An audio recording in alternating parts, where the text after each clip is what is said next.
Salut, c'est Xondor. Un petit résumé s'impose pour les retardataires. Lorsqu'il était encore enfant, Matthew Murdock a secouru un aveugle qui traversait la rue, d'un camion transportant des produits toxiques. Malheureusement pour le jeune Matt, un container s'est échappé du camion, en envoyant des produits toxiques à son visage.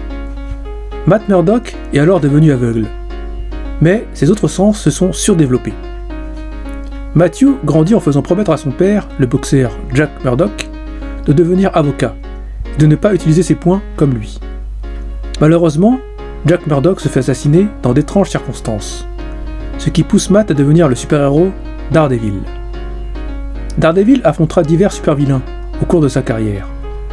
Le plus charismatique d'entre eux s'avéra être également un ami de Spider-Man, le caïd Wilson Fisk. La vie amoureuse de Matthew Murdock, avocat le jour et justicier la nuit, s'avère également être mouvementée. Une courte aventure avec sa secrétaire Karen Page, dont celle-ci mettra fin à leur relation pour devenir actrice à Los Angeles. Puis vint la super-héroïne Natasha Romanoff, alias Black Widow. Puis il eut l'excentrique Heather Glenn. Et entre-temps, le premier amour de jeunesse de Matt à l'université, la belle Elektra Natchios, refit surface des années plus tard, en tant qu'assassin. Malheureusement, Elektra fut tuée par un assassin du caïd, Bullseye. Durant ses périlleuses aventures, Matt peut toujours compter sur son ami journaliste Ben Urich, du Daily Bugle, qui a découvert son identité secrète. Matt peut également compter sur son ami et collègue de toujours, Foggy Nelson, qui lui ignore le secret de la double identité Matt Murdock Daredevil. Sur ma chaîne, Xondor Kedus.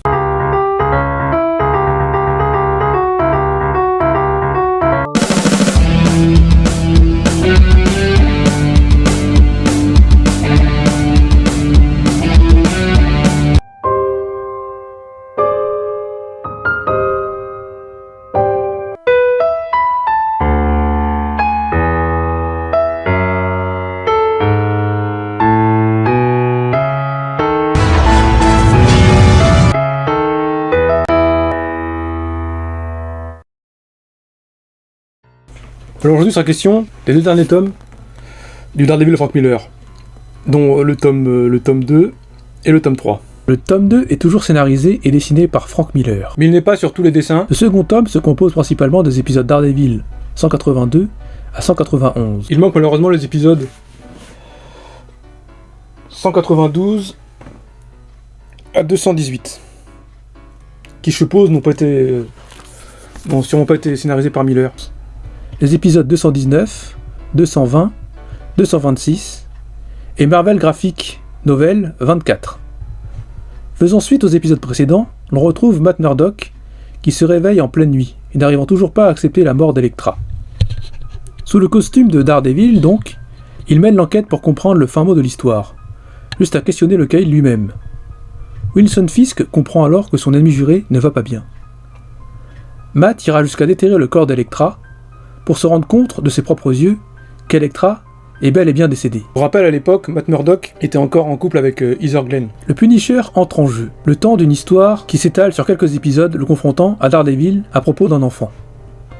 Mais dans l'ombre, la mystérieuse organisation de la Main refait son apparition. Pour rappel, ce que l'on sait de la Main à l'époque, c'est qu'ils sont les ninjas dont Elektra faisait partie, avant de devenir un mercenaire à son compte, donc une ennemie de la Main. La Main, c'est une organisation qu'on ne lâche pas si facilement. Des scènes de flashback nous expliquent le passé d'Elektra. Suite à la mort de son père, elle avait parcouru le monde pour peaufiner ses talents d'arts martiaux. Elle était tombée sur Stick. Stick est le fondateur des Chastes, qui lutte contre l'organisation criminelle de la Main. Stick devient son sensei, la prend sous son aile. Plus tard rejetée par Stick, elle tente de gagner ses faveurs en infiltrant la secte ninja connue sous le nom de la Main, mais est finalement corrompue par celle-ci. Elle se libère plus tard de leur emprise, elle revoit Matt Murdock et le combat quand elle apprend qu'il est Daredevil. Mais grâce à l'amour, il s'allie contre la Main. La suite, vous la connaissez, Elektra devient par la suite une tueuse à gages pour le compte du mafieux new-yorkais, le Caïd, qui a la charge d'éliminer l'associé de Matt Murdock, l'avocat Foggy Nelson. Mais quand Foggy la reconnaît, elle ne peut se résoudre à le tuer. Mécontent, le Caïd souhaite de se débarrasser d'elle et charge le tireur, Bullseye, ce qu'il fait avec l'un de ses propres sailles. Elektra meurt dans les bras de Daredevil. Ce qui nous amène au présent. Lors d'un combat opposant l'ordre des Chastes et celui de la Main à New York, Stick combat Kirigi, le meilleur guerrier de la Main. Le vieux sensei sera aidé par Daredevil et la Veuve Noire.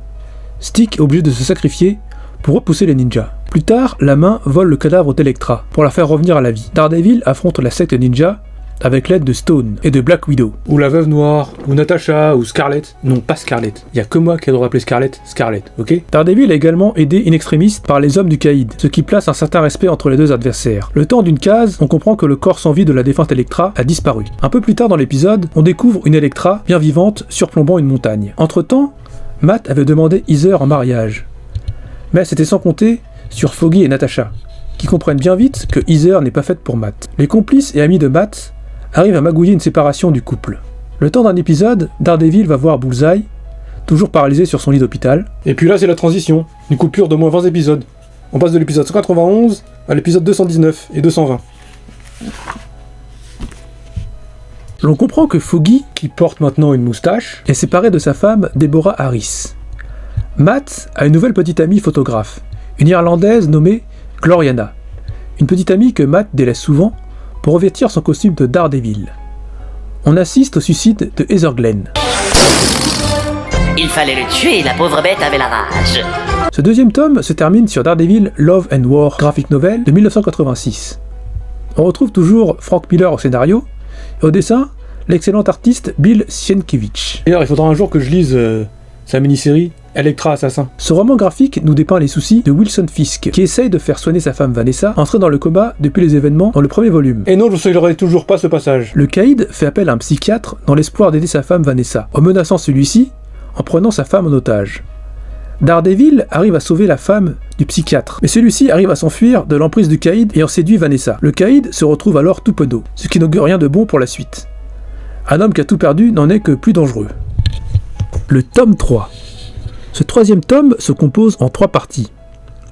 2 épisodes de Spectacular Spider-Man, dans lesquels apparaît Daredevil, dessiné par Miller en 1979. Daredevil Born Again, scénarisé par Miller, et dessiné par David Mazzucchelli, de 1986. Daredevil The Man Without Fear, toujours scénarisé par Miller, et dessiné par John Romita Jr., de 1994. Les 2 épisodes de Spectacular Spider-Man ne sont pas d'une grande importance, si ce n'est qu'il s'agit des premiers dessins de Miller sur le personnage de Daredevil. Daredevil Born Again est une histoire composée en 7 épisodes, allant de l'épisode Daredevil 227, datant de février 1986, à l'épisode Daredevil 233, datant d'août 1986.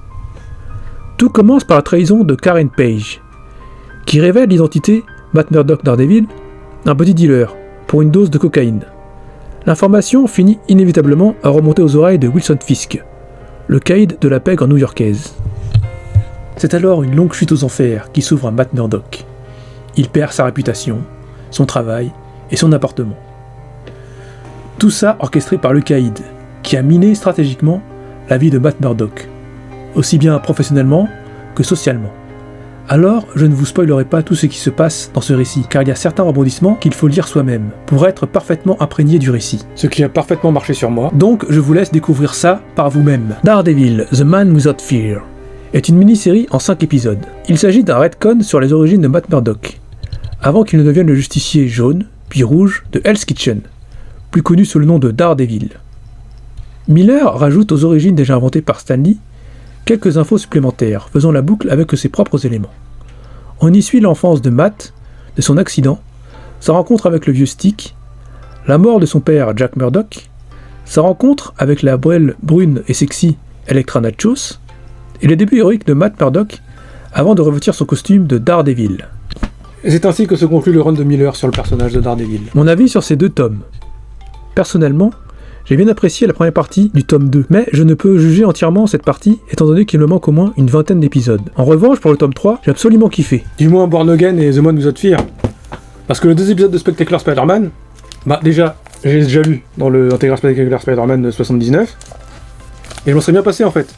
Et je comprends pas pourquoi Panini les ont placés là. Born Again nous plonge dans la détresse psychologique de Matt. Le caïd devient irrémédiablement un antagoniste principal à Daredevil, de premier plan. Wilson Fisk est un homme dangereux, qui a la rancune tenace. Ce qui est également appréciable avec ce récit, c'est le retour de Karen Page, l'ancienne secrétaire du cabinet d'Olson et Murdock. Bon, auquel ne revient pas de la plus glorieuse des manières, mais au moins, Miller se permet de piocher dans le passé du personnage, tout en mêlant à son propre scénario. Certains diront que Miller a outragement sali l'image de l'innocente Karen Page, mais c'est l'époque qui a voulu ça. En tout cas, l'image de fin, alerte spoiler, alerte gros spoiler, est assez prometteuse. Karen Page et Matthew Murdock reforment un couple. Pour combien de temps? Bah ça, j'en sais strictement rien. Mais je connais malheureusement le destin tragique de Karen Page dans les comics, Daredevil sous l'aile du diable. Attention, alerte spoiler. Miller nous a également gratifié de la création d'un tout nouveau personnage pour l'univers Marvel à l'époque. Le personnage de Nuke, un militaire shooté à la drogue complètement zinzin, dont le caïd profite pour le mêler à sa guerre contre Daredevil. J'avais déjà croisé ce personnage dans divers comics, notamment dans les comics Wolverine. Mais à l'époque, j'ignorais totalement qu'il était issu de la base des comics Daredevil. D'ailleurs, ce personnage, Nuke, on le revoit dans la série Jessica Jones sur Netflix. Le personnage de Ben Ulrich est également mis à l'honneur dans ce récit. Sans vouloir vous spoiler, Ben ne va également pas être épargné par la revanche du caïd. The Man Without Fear. Waouh! Les dessins de John Romita Jr. sont absolument magnifiques. Et on sait de qui il tient ses talents, le fiston. Bon, c'est assez différent des dessins de son père. John Jr. a son propre style, à lui bien identifiable. D'après ce que j'ai compris, la mini-série The Man Without Fear n'était pas son premier coup d'essai sur le personnage. John Romita Jr. avait déjà œuvré sur du Daredevil durant les années 80, avec Ann Nocenti au scénario. Donc, en 1994, c'est un retour aux sources. Si je puis dire, c'est qu'il lui a permis d'affiner ses dessins. Niveau scénario, on sent que Miller est profondément attaché à l'univers de Daredevil. Il cherche à aller dans les tréfonds du personnage, pour ajouter sa propre patte. Certains pourraient juste se dire « c'est juste un retcon, on a marre des retcons, blablabla ». Oui, effectivement, il s'agit à proprement parler d'un retcon. Mais Miller respecte malgré tout l'essence du personnage Daredevil et son univers.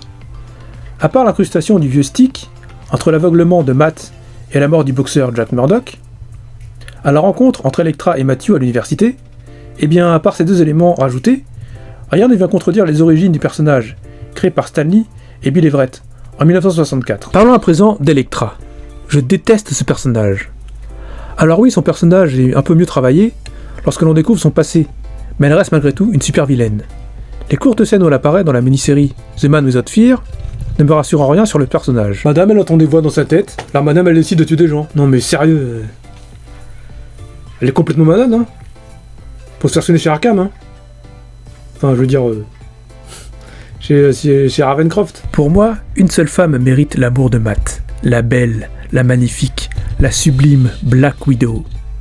Ok, je reconnais que je ne suis pas du tout objectif, et mon avis est très certainement biaisé concernant le personnage de Black Widow.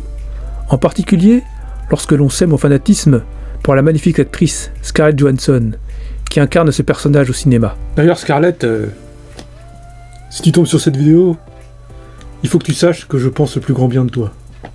On sait jamais, sur un malentendu ça peut marcher. Alors voilà ce que je pense de Daredevil de Frank Miller, les deux derniers tomes. Alors, je reconnais que Frank Miller, il a révolutionné le personnage de Daredevil. Mais le truc c'est que... Comment dire? Je suis resté sur ma faim. Parce qu'on m'a tellement vendu le truc comme quoi c'était super, c'était génial, qu'au final je m'attendais encore plus que je m'attendais encore plus. Et puis cette histoire, elle a surtout été... tellement été revu dans le film de la série qu'au final je n'ai pas été surpris. J'ai pas eu ce truc qui m'a saisi. Et j'espère que j'aurai cet effet avec le Daredevil de Bendis, qui apparemment, selon certaines personnes, il est vraiment bien. Alors j'ai hâte de commencer le run de Bendis. D'ailleurs j'ai les 4 Deluxe qui m'attendent là. Allez, salut!